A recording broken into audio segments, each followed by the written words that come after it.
And there we go. That should be it. Let me do the posty stuff.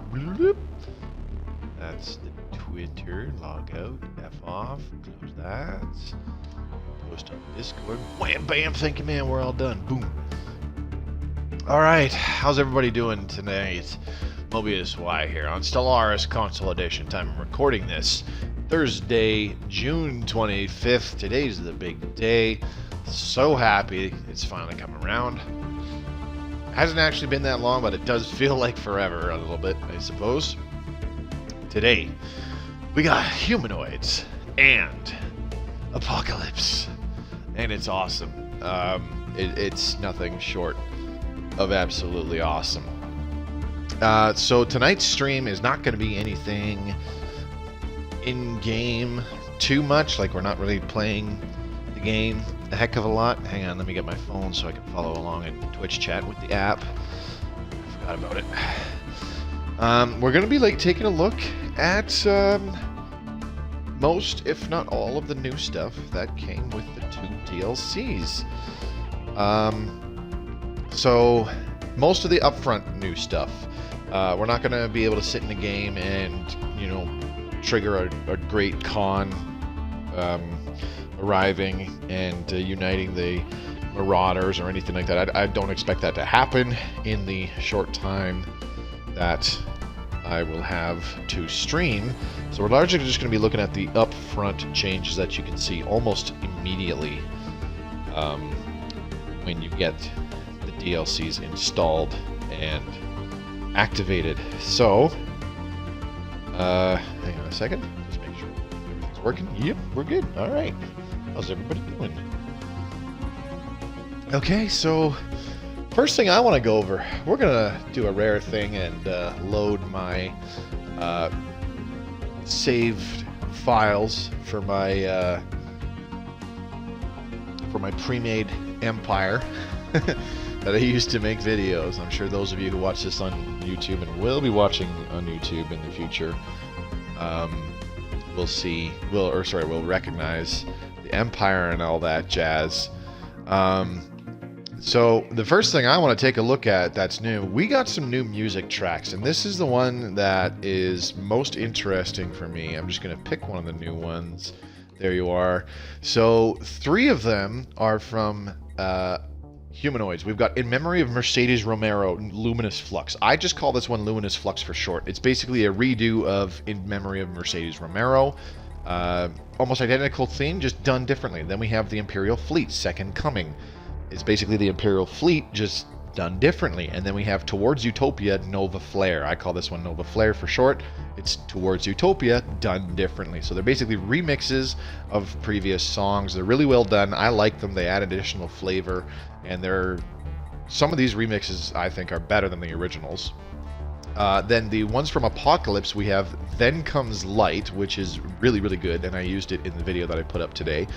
Doomsday we already had when we got the conversion to 2.0, and the big one that I actually tweeted about, Hostile Fleet Detected, is the 5th new track with these 2 DLC. This is one of the best music tracks in the entire soundtrack, all the way up to and including Federations. Hands down, one of my personal top 5s. It's fantastic. It's probably the best one to be playing when you are fighting off an awakened empire or defeating or fending off a in-game crisis or something like that. And it's really cool to finally have it in the in-game music player. So I'm really happy with those. I know it's a minor thing. This is the kind of stuff that not too many people really give a crap about, but I wanted to cover those first above everything else. What's up, JB? How's it going?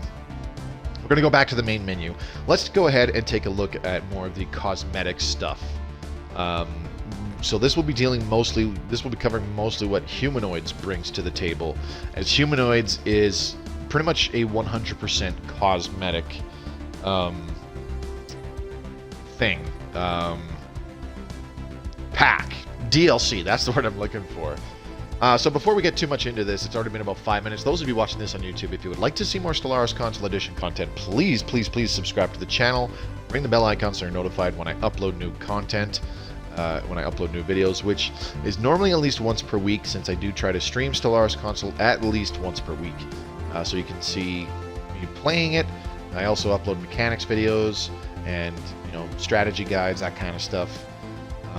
Things to help players get better and learn more about the game, essentially. Also, check out the links in the description below. My Twitch channel, which I streamed this off of. It would be great if more of you came by to watch me playing live, so I can interact with you in-game while it's up in front of me. That would be awesome. I always have people asking questions on live streams, and I'm more than happy to try to answer them as best as I can. My Twitter feed, which is a great way to keep in touch with me, and I post important announcements there, such as, you know, postponing or canceling streams. And last but not least, my personal Discord channel, which I made for fans of my content. You are more than welcome to join. It's not mandatory, but do be aware that I do plan to use it as a kind of, what's the word I'm looking for? I don't want to say exclusive, like that's just the wrong word, because I don't do exclusive content. I'm too lazy to make extra content for exclusive members or any of that kind of crap. But I will be using the Discord more and more to do things like, I'm hoping to, I don't know, like the most basic thing that comes to mind is like code giveaways or something like that, but I don't exactly have that for Stellaris Console Edition right now, so like things of that nature where I give back to my viewers, I will be using the Discord channel for that. So just be aware of that if you want to, you know, be involved with that in the future.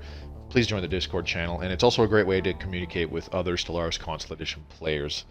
Madboo, what's going on? Thanks for coming by tonight, buddy. I appreciate it. So yeah, I apologize. That took a lot longer getting that out of the way than I had hoped. Razor, what's going on? I see you there. The Spider Guy, thanks for coming by today as well, buddy. Okay, so right away, apparently Humanoid is the most used phenotype in the entire game. And this was also the case even way back when Stellaris on PC first came out with Humanoids, which I think was in like 2016 or something. Joe the Frogman, haven't seen you in a bit. How's it going, buddy? Anyways, so the Humanoid species pack really adds a lot more to it. Before we only had these first 5, the elves or Vulcans or whatever, these people, and then these ones, and then the Klingons, and then humans. We only had those 5 portraits, but we've got another 1, 2, 3, 4, 5, 6, 7, 8, 9, 10 portraits with the Humanoids species pack, so it allows us a little more customization. We got this horned guy that's like half goat, kind of interesting. Looks kind of like a common like demon devilish kind of thing. You know what? A satyr. He reminds me of a satyr. That's what it is. Satyr. This looks like a dwarf. In fact, it's like the first of 2 dwarves. There's 2 dwarf races, apparently. These guys, they're awfully similar. They remind me a lot of this portrait. They're very, very similar in my eyes. This one I've actually used in a thumbnail before. Halfling. Okay. Dwarves and halflings. Good point. Thank you for clarifying that. I can't put a finger on this one. They kind of remind me of if like the xenomorphs from Aliens were like really, really, you know, became like bipedal and stuff. This one I cannot put a finger on this one. It's got like a clamshell for a skull. This guy is kind of like almost a little bit molluscoid as well. So possibly from like an oceanic environment or something. But evolved into, you know, a bipedal skeletal structure or something. I can't put a finger. Okay, this one I definitely cannot put a finger on. At first, initial, what's the word I'm looking for? Initial impression is it kind of reminds me of like one of those flying monkeys from The Wizard of Oz, except they're sentient and they have this ring of bones around the back of their head. Here's the dwarves. We already looked at that. This is definitely an orc. Very obvious orc. Can't say anything else. And this is a Cyclops. This is a Cyclops. Or apparently plural is Cyclops with an E in there somewhere. They're the cat. Which one? The cat. Oh, the guys with Are you talking about these ones? Kind of like the Galaxy Quest antagonist, bit apish. Bone Halo. You know what? Yeah, they're like the cat from Mass Effect Andromeda. However, I do believe this DLC pack was initially released before Andromeda came out. I do see the similarities, though. That's a very good analogy. Thank you, JB. Okay, so that's the portraits. Strictly the portraits. I don't think there's any more humanoid name lists, because if I recall right, there was Humanoid 3 and 4, and they were bugged because they don't show fleet names. So that's about it. So here's... Okay, I've got a question. If somebody can answer this for me, that would be fantastic. Because this is something that always bugs the crap out of me in science fiction, like especially on Star Trek. Why are they called humanoid? I get why humans would refer to aliens that are, you know, they have the similar kind of skeletal structure and body shape and all that stuff. They are humanoid to humans, but to aliens who have never encountered humans before, what would these be called? What do you refer to humanoid aliens as if you are an alien and have never heard of a human? That's where the entire term humanoid comes from, is human. If somebody can answer that for me, I don't know. I'll alienoid. I don't know. I'll give you exclusive access to my OnlyFans account, I suppose. Sure.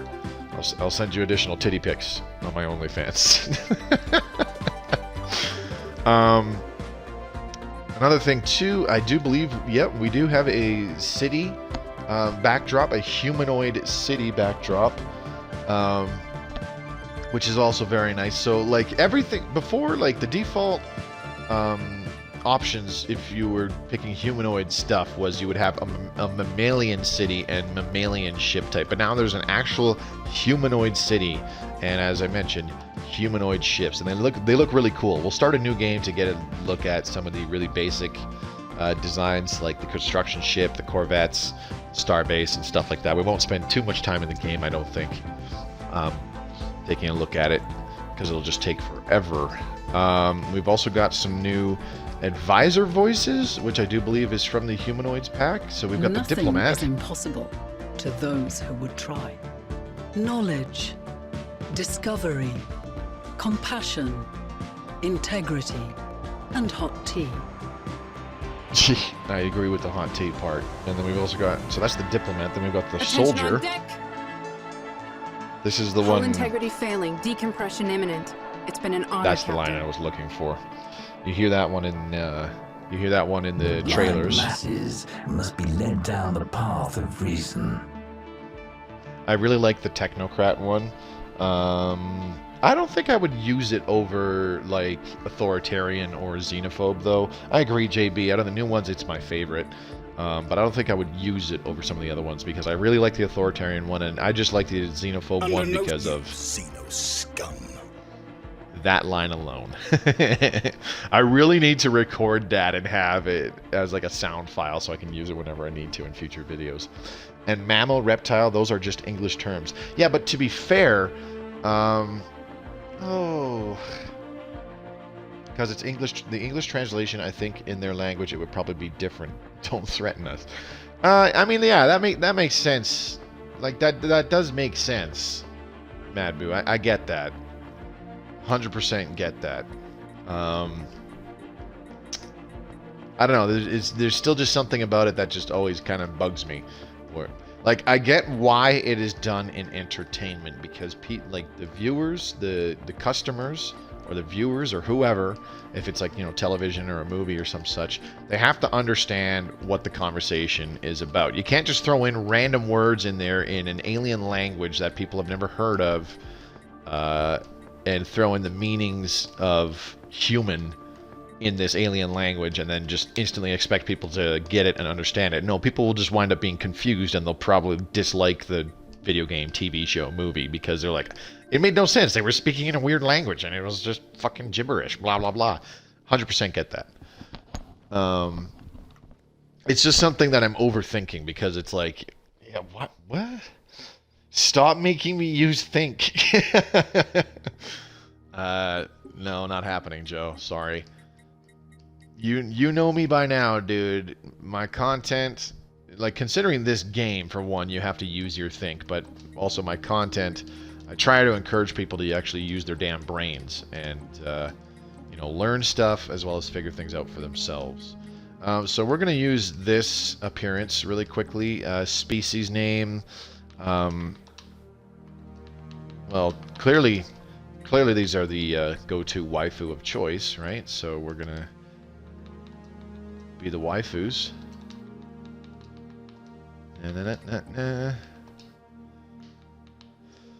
Boop, boop, boop. I'm just making a quick empire that we're going to use when we jump into a game, because there is also some new stuff when we create a new galaxy, which we want to look at as well. I don't know what the heck to pick for. Let's just go with SPQR. And I hate how you have to go to the top of the list just to get the shit prefix. Very annoying. And then we'll just give it the waifu prefix. Sure. Traits, I don't care. Oh, and in all of the screenshots where there's a visible character, they use one of the humanoid designs, second from right, top row. You'll have to explain to me what you mean by that, probably on the Discord a little later, JB, because right now my brain is currently somewhere else, so I'm not really following on what you're... I'm not picking up what you're putting down right now. Who cares what I pick? Let's just pick thrifty to get it over with. Jeez. Alright, choose sex, female, sure. What kind of clothing options do we have? These I haven't looked at, actually. So we got... The first two look like robes. This is some kind of... This almost looks like some kind of suit that you give to like a miner or something. That looks a little bit more like an EVA suit, minus the helmet. 5, kind of a military uniform. It seems 6 is just a recoloring of 4. So they look the same. 7 is just a recoloring of 3. And 8 is just a recoloring of 5. So what's 9? Is 9 a recoloring of something? No. So 1, 2, and 9 are actually different. They're not just recolorings. And they're interesting looking robes. Very neat. Hi there, no identity. How are you? No, the weeaboos. No, be the weeaboos. No. I'm not gonna be the weeaboos. Don't tell me how to live my life, Joe. Name. For sure, man. Brain no work past 5. Dude, it's been a long day. I had to get up at 4 o'clock because I had to go into work early today, and I worked the 10 hours, and it was painful.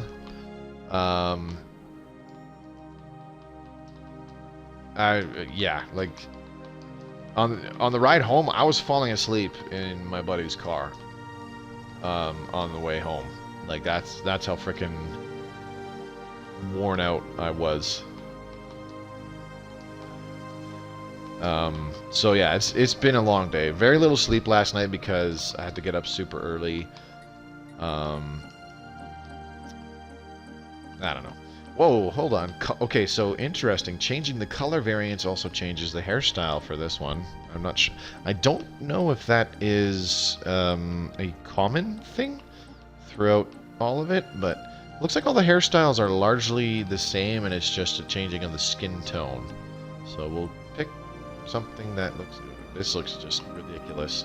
Okay, so we'll go with that room, and I could have sworn that this room number 20, that looks new, I gotta admit. Anyways, homeworld, name and class, let's just randomize it. City appearance, we're gonna go with humanoid, because why not? These people, they grew up on a desert world, that's why they're always angry, because they're thirsty all the damn time. There was a crap show at work today here as well, yeah. You'll adjust, dude. No, I won't adjust. It was a one-time thing. And I'm gonna be going to bed like very shortly after finishing this stream, honestly. Okay, so let's be a little bit militarist, because why not? Let's be a little bit spiritualist, because why not? Let's be a little bit egalitarian for no reason, hey? Just for fun. So we've pretty much covered all the cosmetic stuff from humanoids, I think. Laws of science. Let's take the technocrat, because it's a new one. Now, let's start getting into some of the stuff that is from... It's 2 a.m., I'm fine. Why aren't you sleeping? No identity. Okay, I put it this way, buddy. When the option is watch Mobius wise crap versus sleep, I would choose sleep every time. Yeah, room 20 came with bots. Thank you for clarifying that, Jeremy. I appreciate it.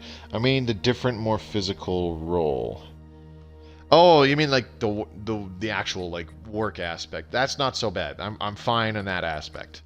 I'm okay there. It's just the not getting much sleep last night, then having to get up early, and like I was ready to take a nap about 3 different times throughout the day. I think I'm just old. Anyways, we're gonna go ahead and take a look at some stuff that is only available from Apocalypse, if I do recall correctly. There are some new civics is the first thing that pops up. And I do believe, hang on, when it is Philosopher King, Name of Perfection, no, that's old. Feudal Society, I can't remember. I can't remember if we had this with 2.2 or not, honestly. I know Barbaric Despoilers is new. And we also have new Ascension perks. We'll look at those a little bit later.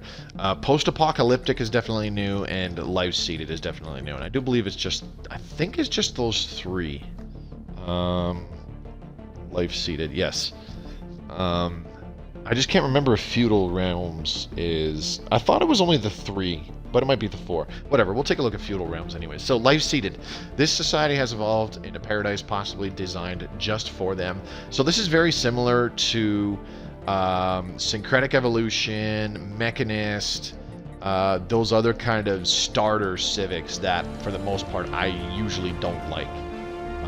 So Life-Seated has it where your homeworld is a size 25 Gaia world with several rare planetary features, which will often net you like more resources or even some strategic resources, letting you harvest them on your homeworld, I do believe.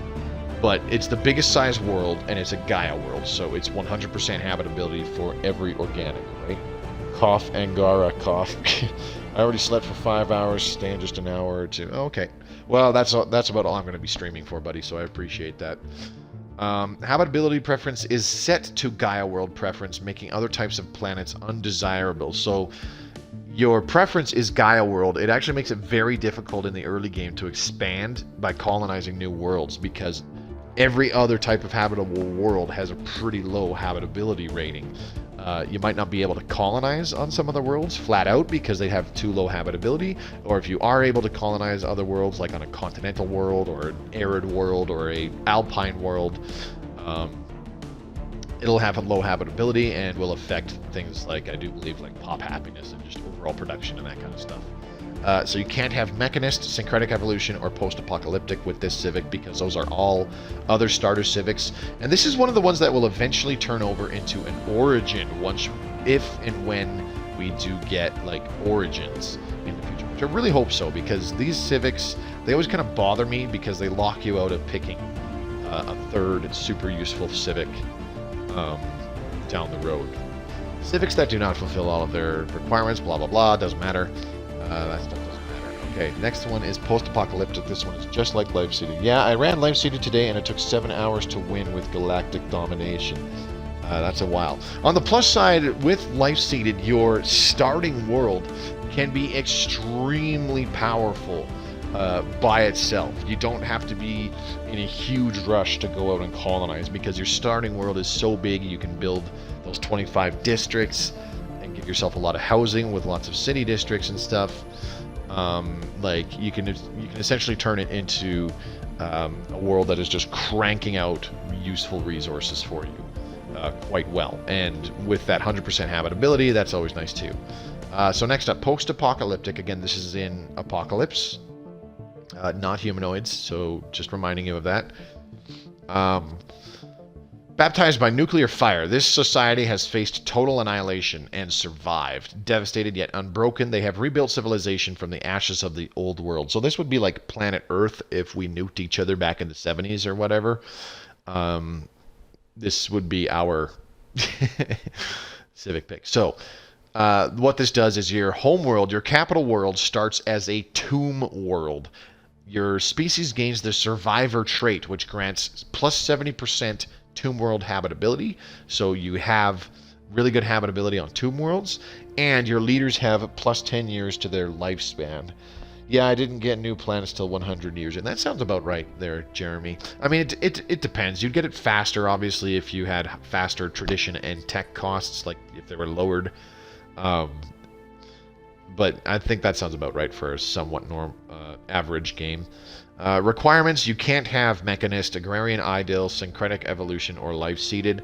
Mechanist, Syncretic Evolution, and Life-Seeded because those are the other starting civics, but you also can't do Agrarian Ideal because it's kind of hard to have a culture built around farming and that kind of stuff when your homeworld is a nuclear wasteland and it's very difficult to grow crops. So again, this civic cannot be added or removed after the start of the game. So it's just something to change things up.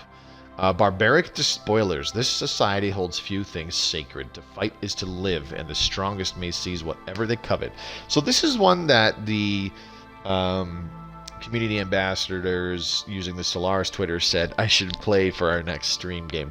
Which, by the way, there's still some voting going on in the poll that I put up earlier this week for what we should do in the next stream game. If you're not aware of it, it's in the Discord. I posted it on my Twitter. In fact, I'll pin it on my Twitter because I forgot to do that, which is really stupid. So I'll pin it on my Twitter so you can easily find it. If you haven't voted yet on what you would like to see or giving me a suggestion on what I should do for our next stream game, you know, go to either the Discord or my Twitter and please let me know. Okay, so the effects of being barbaric despoilers. You cannot form migration treaties, you cannot join federations, and you have the despoliation casus belli on all other empires. That's worded really interesting. Now I want to look up if despoliation is an actual word and its exact meaning, just because I'm curious.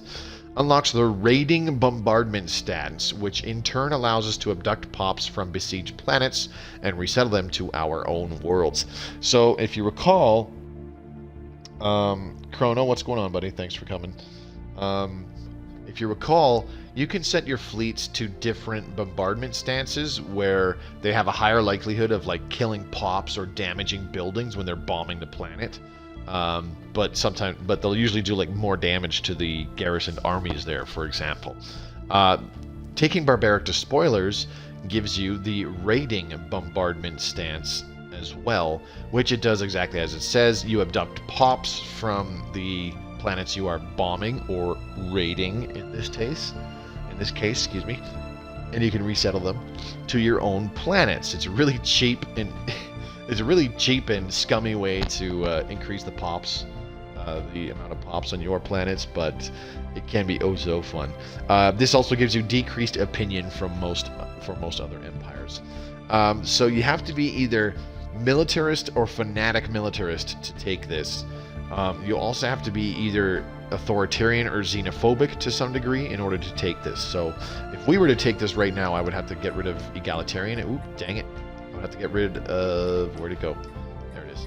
I would have to get rid of egalitarianism and take authoritarianism. And then we should be able to see it near the top because it's in alphabetical order. There it is. Now we would be able to take it. So you have to be partially militarist, you have to be partially either authoritarian or xenophobic. Hell, you could be all three.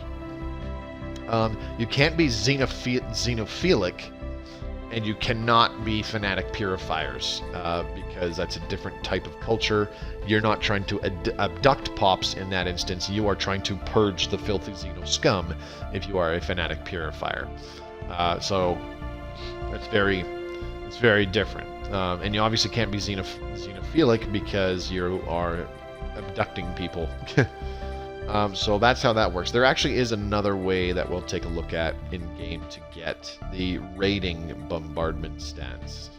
And spoiler alert, it's an Ascension perk, but we'll check on that once we get into the game. Chrono, nothing was chosen because the poll is still going. It doesn't end until tomorrow when we actually start the new stream game. Okay, so Feudal Society, I can't remember if this was new just with 2.2 or if it's new now with Apocalypse. I'm pretty sure it came with 2.2. This society is organized in a feudal manner with a monarch whose rule relies on powerful vassals that govern their territories with considerable autonomy. The effects of subject power on relations is reduced by 50%, but all subjects are allowed to expand into unclaimed systems. And you need an imperial authority for this. Okay, so this makes sense. When your subjects have, like when they're considered powerful compared to you, your subjects tend to have a reduced opinion because they're like, man, we gotta live under the thumb of this asshole. We could beat the crap out of him right now if we wanted to. So, as it says, those effects, those opinion effects, are reduced by 50%. So, your subjects won't, you know, like you nearly as much. I don't think. I do believe that also applies to positive opinion modifiers, but they also won't dislike you as much if they're more powerful than you. However, this also allows all subjects to expand into unclaimed systems, and this isn't always the case with vassals. I know for sure vassals cannot expand and all that jazz, colonize new worlds. Well, sorry, they can colonize within their borders. They just can't, you know, expand their borders. But like I said, can't 100% remember if that's new with 2.2 or new with Apocalypse. I'm fairly certain it's new with Apocalypse. Let's go ahead and just randomize this. Boop. Oh wait, no, sorry. We don't need to randomize that. We are the Waifu Empire. So I'm going to go ahead and name it. There we go.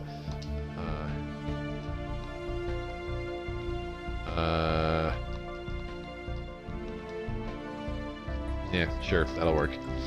I don't care about the appearance of the stuff, so humanoid ships, we're fine with that. Technocrat advisor voice, and that's all that. Now let's confirm. Do you wish to proceed? Yes. Okay. Unspent ethic points, or can select more government civics. Are you sure you want to continue? You know what? I don't really care about the civics. I wasn't really going to pick anything.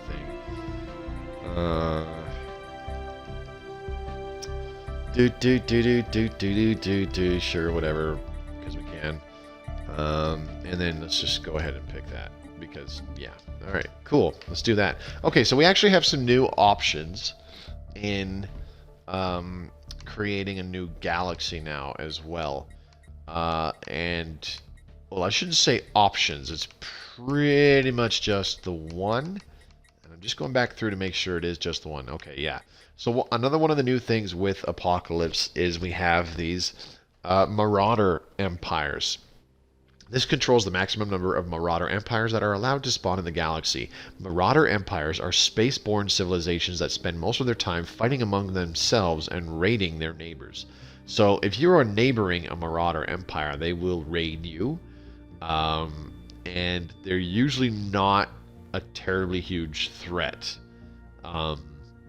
Except in like the very early game, and if a Great Khan arrives. When a Great Khan arrives, the Marauders tend to get united, and then they're actually a pretty decent threat to deal with. You can shut them down pretty quickly. But, blah blah blah, I'm babbling. This is an Apocalypse feature, having the Marauders and all that stuff. So I don't think you'll see it if you don't have Apocalypse. I don't think you'll see this option in creating a new game. Give me 1 sec.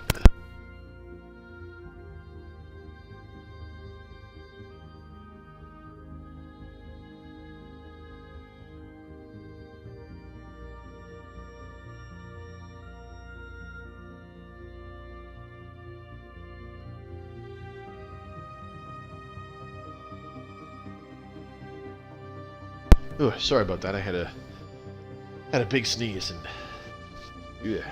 It's kind of gross. Anyways, so yeah, along with all the other cool stuff that we can have added in the galaxy, all the new options that we have since 2.2, if you have Apocalypse installed, you can select how many of these Marauder Empires you will spawn in your galaxy. You can set it to 0 if you want, or I should say turn them off if you want.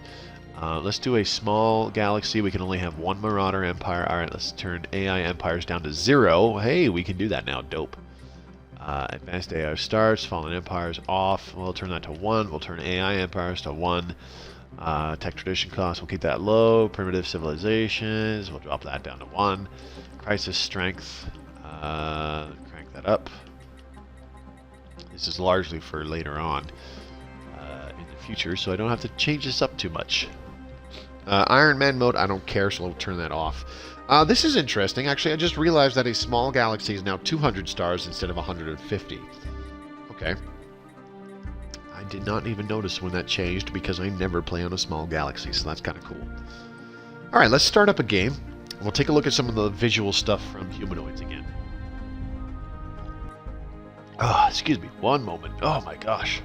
Need some water.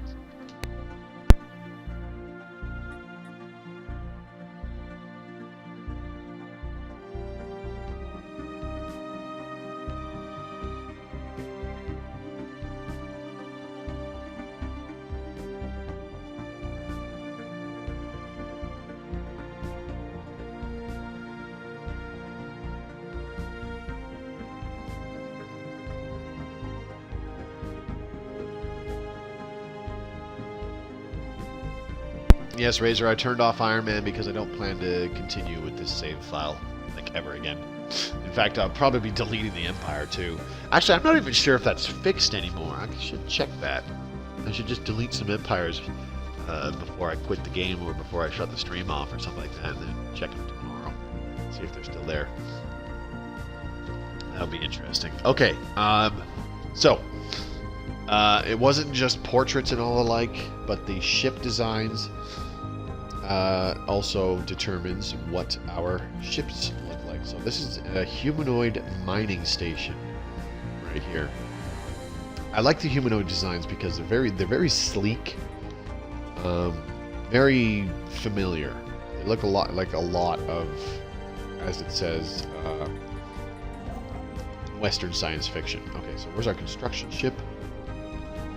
Over here somewhere. There it is. It's the big bastard right there. Construction ships look kind of cool. This is the science ship right next to him. It actually does look a tad kind of threatening, and it is somewhat similar to the molluscoid ship, just with the little arm thingy sticking out the front. And moves too far. Just next to it, there's our 3 corvettes. Like I said, I really like the sleek design of these humanoid ships. The military ships look super cool, in my opinion. Feel free to argue with me on that. Heresy. There's another E in there, by the way. So yeah, let's take a look at our small empire. Why don't we... Oh wait, we can't. That's right. We're gonna have our science ship just go out and explore. Maybe we could find these marauders. So I think that largely covers all of the immediate cosmetic stuff. Aside from, well, we haven't heard the announcer pack yet, but that's kind of unimportant. The humanoid city backdrop does look pretty cool. Let's take a look at this for a second. Planetary features. When we clear these, unlocks ore-rich caverns, which gives us +2 mining districts. Unlocks frozen gas lake, which unlocks +2, or sorry, gives us +2 max generator districts. Okay, so yeah, we actually have dust caverns, which gives us a max moat harvesting traps, which will give us some volatile moats.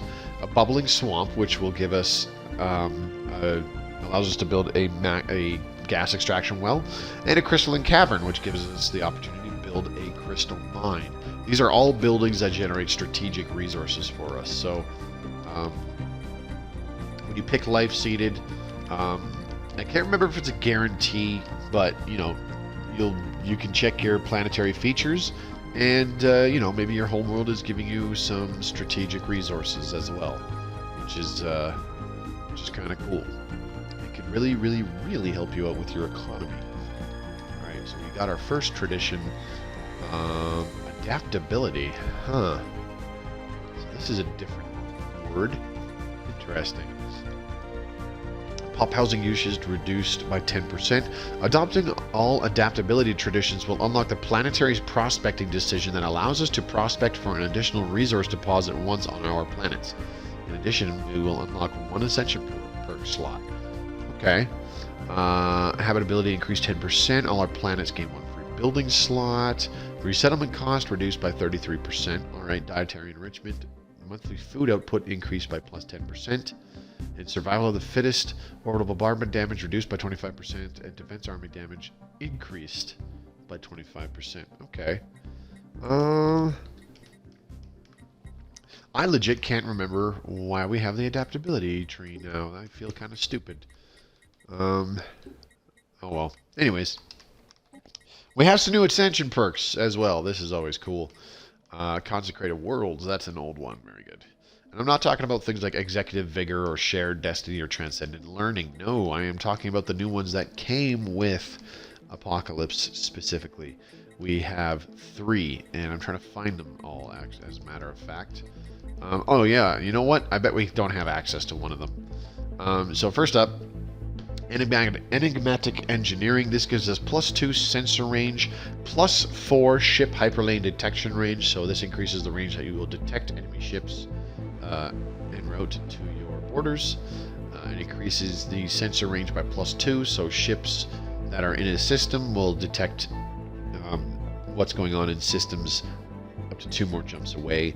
And then of course the Colossus Project is another ascension perk. I've made a video on this.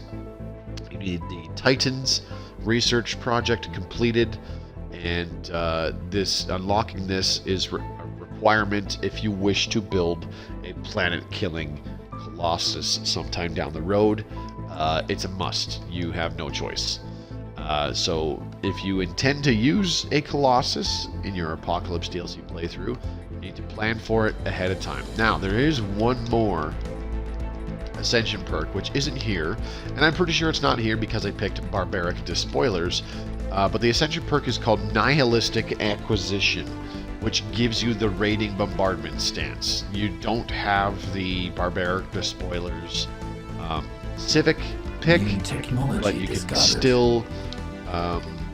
still steal pops from other empires if you take the Ascension perk Nihilistic Acquisition. In fact, we'll look at it in a little bit here. Once we go back to the save file that we were in earlier. Ooh, that's a pretty good option. Biodiversity studies of planetary unification. Okay. Let's take a closer look at the starbase. That's actually something I didn't quite look at. So the Humanoid starbase, it looks like a starbase. This is a very Star Trek looking starbase, I would say. Very smooth, very rounded. Yeah, it looks pretty good overall, in my professional opinion. In my professionally unprofessional opinion. So that's that. Let's get out of here. I've had enough. We're going to jump back into this save game. Boop. And take a look at some of the later game new stuff. Now, there's going to be no Marauders in this galaxy because this game was started months ago. Well, not quite months ago. I'm going to say last month because we just got 2.2 last month. So yeah, it feels like months ago because it's the same empire that I've had for months, kind of, sort of, in order to make videos and all that good stuff. Oh, hey, I just realized. Boop, let's take this Colossus and go ahead and crack that planet too. We'll just let this play. Okay, so, oh, no, that's a Dreadnought, sorry. So I have a Colossus in this game. This is the Reptilian chipset Colossus. So yeah, it's flying into position. We're gonna watch it blow up a planet because that's always cool, isn't it?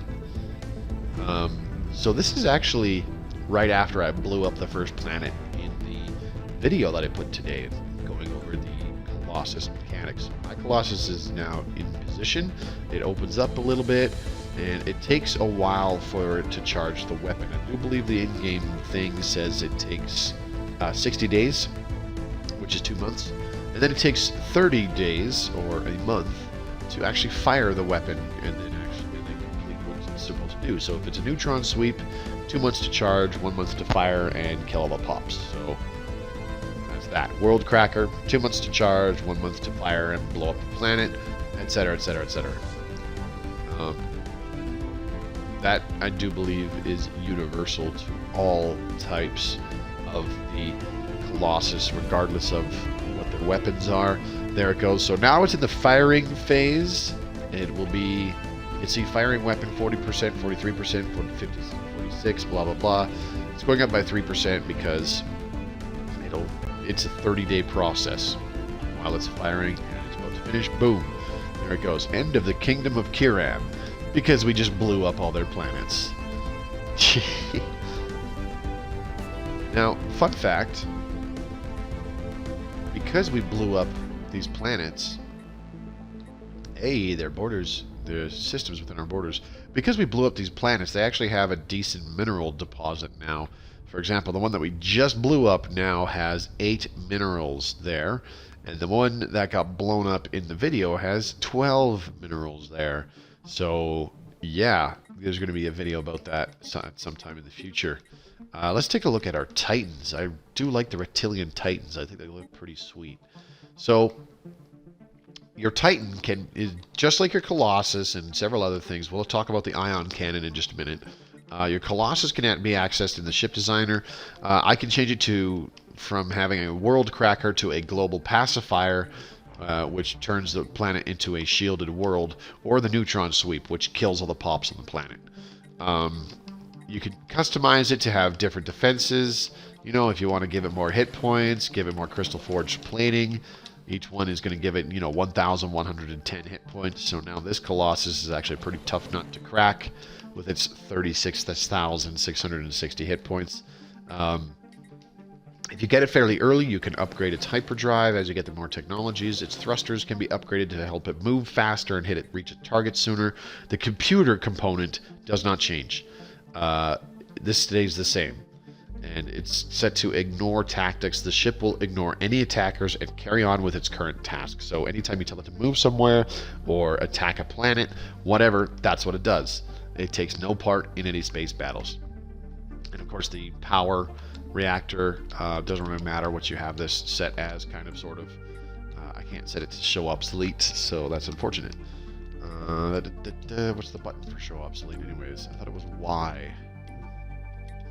Or X. Well, whatever, it doesn't matter. I'm not going to save that ship design. Okay.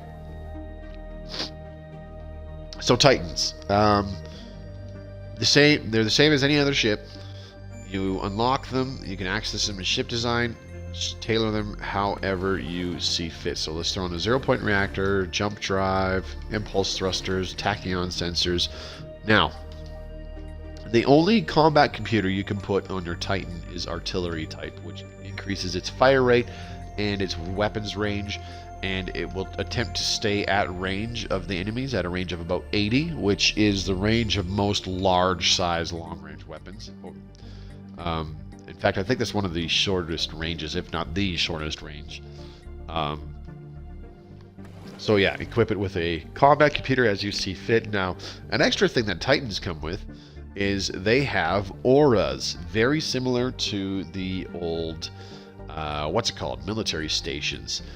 So you got different auras. Some of them are offensive, some of them are defensive. So an offensive one is the shield dampener. The effect on hostile ships is they have minus 20% shield hit points. Very good against enemy empires that are using quite a bit of shields. It can help you crack through them. The Quantum Destabilizer is another offensive aura. It reduces the fire rate of enemy ships by 10%. This one's just all around very good. If their ships are shooting slower than yours, you might get in more hits. You might destroy their ships faster, which can lead to a snowball effect of you totally wiping out their fleet before they can do significant damage back. The last offensive aura is the Subspace Snare. This drastically increases the emergency FTL jump cooldown, which makes it take a lot longer for a fleet to retreat. And it reduces the combat disengagement chance by 20%, so it's less likely that their ships will escape and live to fight another day during the battle, because what often happens is your ships will disengage and activate that emergency FTL jump before your fleet is fully destroyed, and they will save themselves, so they're not destroyed. They will come back later if you retreat, or they will come back later if you win the fight. This reduces their combat disengagement chance, makes it more likely for your ships to actually destroy their ships, to actually put some hurt on their military power. So now we have our defensive auras. Inspiring Presence is a defensive aura. This increases your own ship's fire rate by plus 5%. Targeting Grid. This one's pretty neat. Defensive aura. It adds plus 10 tracking to all of your own ships. One second. So this was pretty dang good if you have a lot of ship designs and ships in your fleets that are using, especially like larger scale weapons that have low tracking. So this one can be really good to use in the Titan. And lastly, the Nanobot Cloud, which increases the daily hull regen and daily armor regen by varying amounts. One sec. Big sneeze.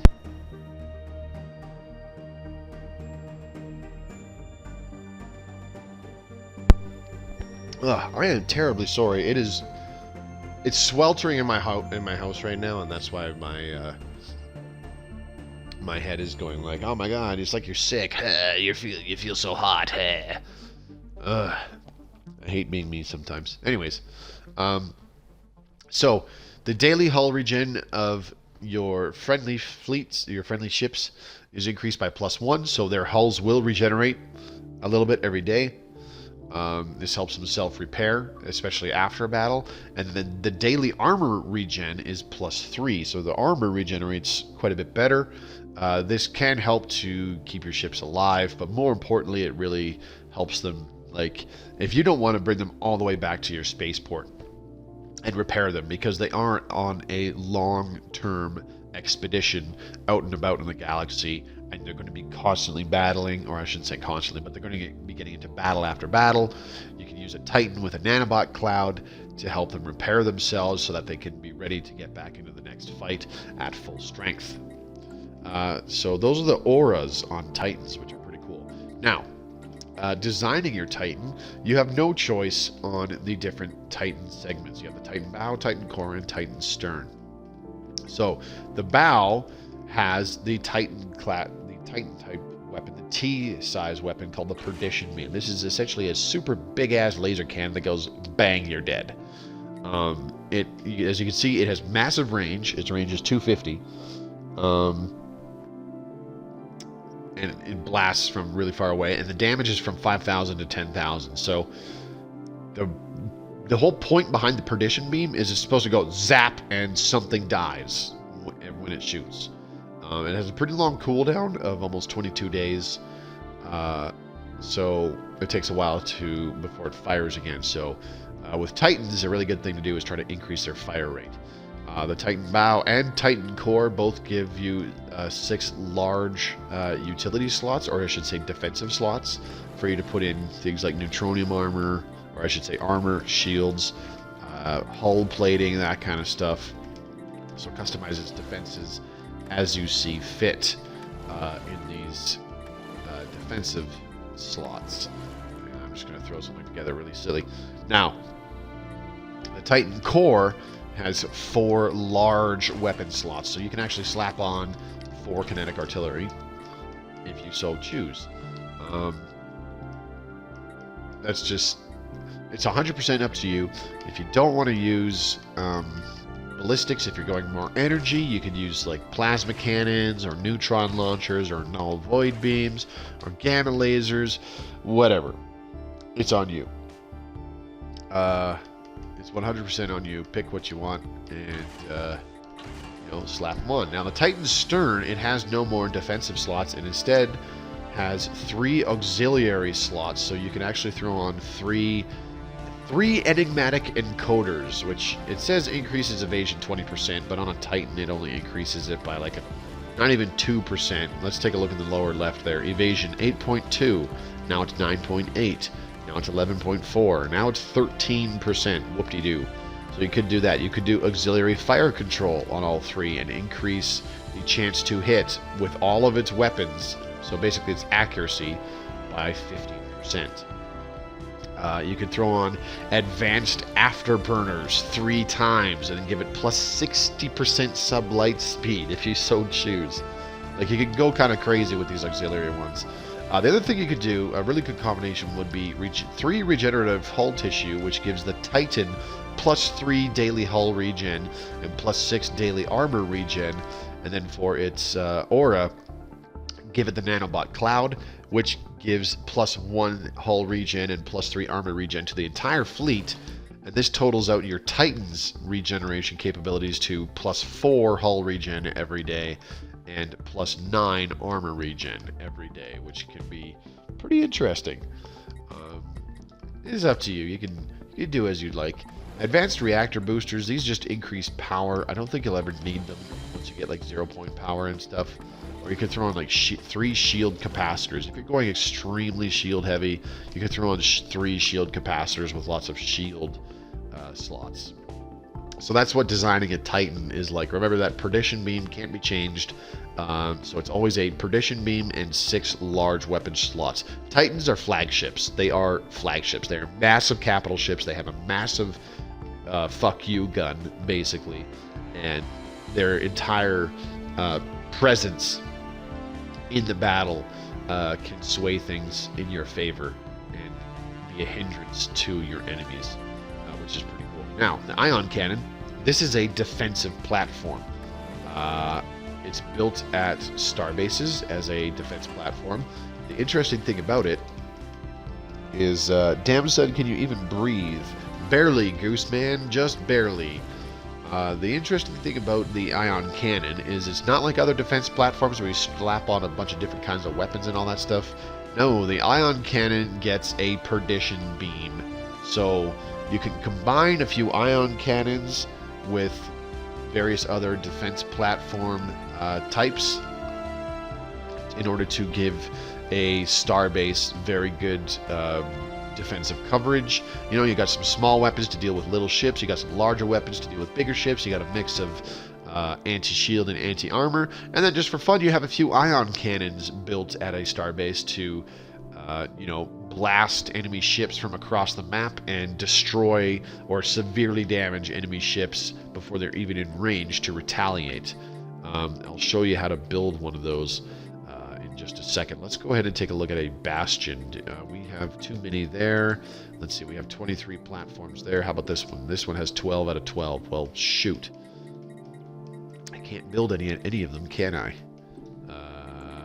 15 out of 15. Nope, nope, nope, nope. 23 out of 3. Well, whatever. Building an ion cannon is just like building a regular defense platform. Just go to the Defenses tab in the Starbase screen and queue one up. They're far more expensive than a regular defense platform, but combined with some good defense platform designs, they can really make your starbase an extremely tough nut to crack, because they can do some serious damage. That perdition beam is no joke. Oh hey, here's an example. Boop. Obviously it takes a lot longer to build an ion cannon than it does to build some defense platforms.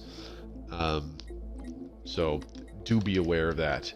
The other thing too is that there's not enough room for this platform missing slots. The other thing too is that when you build an ion cannon, it I don't think it works like regular defense platforms. Institute the increased benefits. There's only a limited number that you can build on each starbase. Compared to defense platforms, you can just blah, blah, blah, blah, blah, blah, blah. There we go. We got a bunch of defense platforms now. Yay! They behave differently, so do be aware of that. If you are building an ion cannon, probably not going to be able to have as many defense platforms. So just understand that. What else is there? I don't even know. We don't let the sectors go away. I think that's going to be it for tonight, as a matter of fact. Don't really have anything else to go over in this particular video. I just wanted to make it quick and dirty. Talk about a bunch of bullshit that comes with the new DLC that we got today. As I said, Humanoids and Apocalypse. Yeah, that's, you know what? That's going to sum it up. Oh, excuse me. That's going to sum it up. I really have nothing else to add. that covers pretty much all of the upfront stuff. There's not really going to be anything else to see except like in-game stuff, like I said, the Marauders and that kind of good stuff. I do want to point out something that you could do. If you can build enough Titans, you probably want different Titan designs, because you'll want probably at least 2 or 3 with different aura enhancements on them, because you're not going to want a big battle fleet where you have like all 6 of your fleets with all 3 of your Titans, and then you have all of them with the same aura. You're probably going to want to change things up. Each different one overlaps. Are you saying that they stack, Razor? Do the effects stack? Is that what you're saying? If they stack and you want to stack effects, like, that's fine, go for it. But me personally, I would prefer to try something else. I would want to reduce enemy shields a little bit. So they do stack, but you can't stack 2 of the same. Wait, what? If they stack, but if you can't stack 2 of the same, then they don't stack. Oh, okay. Sorry. I see what you mean. So you can't stack 2 offensive and 2 defensive. Is that what you're saying? Anyways, whatever. We'll get the. Yep. Okay. So then they don't stack.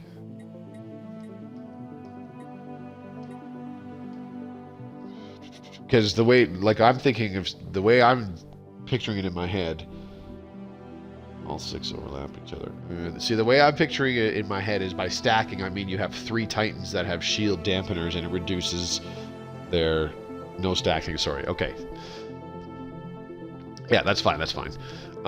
So you can't do that anyways. But still, I would say that in your ship designer, you always want to do that anyways, to avoid exactly that from happening. If you have 3 Titans with shield dampeners, they're not reducing their shields by 60%. It's only by 20%. So you want to make use of the auras as much as possible by having different Titan designs utilizing different auras. So if you want to reduce enemy shields, but you also want to increase your fire rate, so have 1 Titan with the shield dampener, have another with the inspiring presence, or maybe with the Nanobot Cloud, or whatever takes your fancy. So do be aware of that.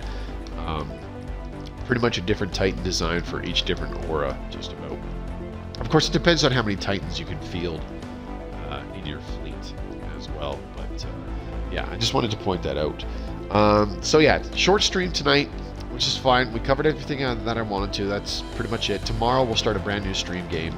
As I said, check out the Discord channel, or you get a base of 1 + 1 per 200 naval cap, max of 20 total. So yeah, every time you increase your naval capacity by an additional 200, you can build another Titan, up to a maximum of 20 Titans. Thank you for saying that, Razor. I actually forgot to mention that. But yeah, please check out my Twitter or the Discord, where I have a poll going on. What should our next stream game be? It ends tomorrow, or today if you're watching this on YouTube. Get in there, cast your vote, and yeah, that'll decide what we start tomorrow on June 26th in the stream game for our next stream game.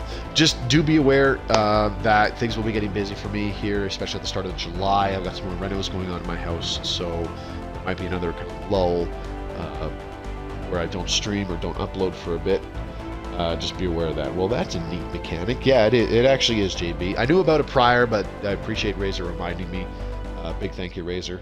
I would have ended the stream without mentioning that. But that's going to be it for tonight, folks. So very short one on a Thursday. I need to get some food and then probably go to bed right afterwards because I'm exhausted. But yeah, big thank you to everybody who came by to watch me playing live.